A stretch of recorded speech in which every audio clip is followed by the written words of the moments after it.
नमस्कार दोस्तों, आप सभी का स्वागत है मेरे YouTube चैनल में। आज हम इस वीडियो में बात करेंगे कैकेयी ने क्यों मांगा था राम के लिए वनवास का वरदान। दोस्तों, राजा दशरथ की 3 रानियों में कैकेयी उन्हें सबसे ज्यादा प्रिय थी।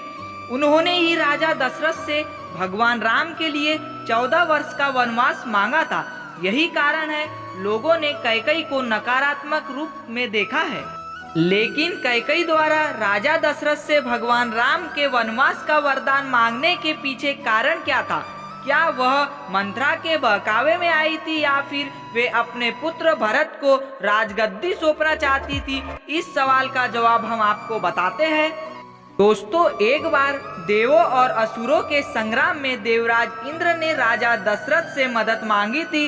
उस वक्त राजा दशरथ के साथ रानी कैकेयी भी उनकी सारथी बनकर गई थी।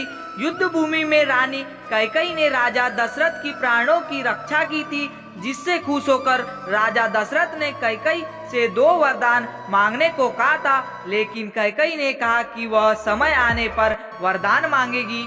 आगे चलकर कैकेयी ने अपने दोनों वरदान राजा दशरथ से मांगे, जिनमें एक श्री राम के वनवास से जुड़ा था और दूसरा कि उनके पुत्र भरत को गद्दी पर बिठाने से। लेकिन ऐसे वरदान कैकेयी ने न मांगे क्यों? दरअसल राजा दशरथ की रानी कैकेयी राजा अश्वपति की बेटी थी। राजा अश्वपति के राज पुरोहित श्रवण कुमार के पिता रत्न ऋषि थे। कैकेयी को वेद शास्त्रों की शिक्षा रत्न ऋषि ने ही दी थी। उन्होंने कैकेयी को बताया था कि राजा दशरथ की कोई संतान राजगद्दी पर नहीं बैठ पाएगी।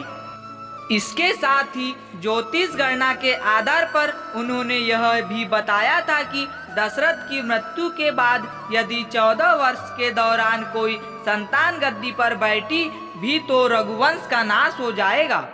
दोस्तों, श्रवण कुमार की मृत्यु राजा दशरथ के हाथों बाण लगने से हुई थी, जिसके बाद श्रवण कुमार के माता पिता ने राजा दशरथ को श्राप दिया था कि जिस तरह से वे पुत्र के वियोग में मर रहे हैं, उसी तरह राजा दशरथ की मृत्यु भी पुत्र वियोग में होगी। कैकेयी को इसके बारे में पता था।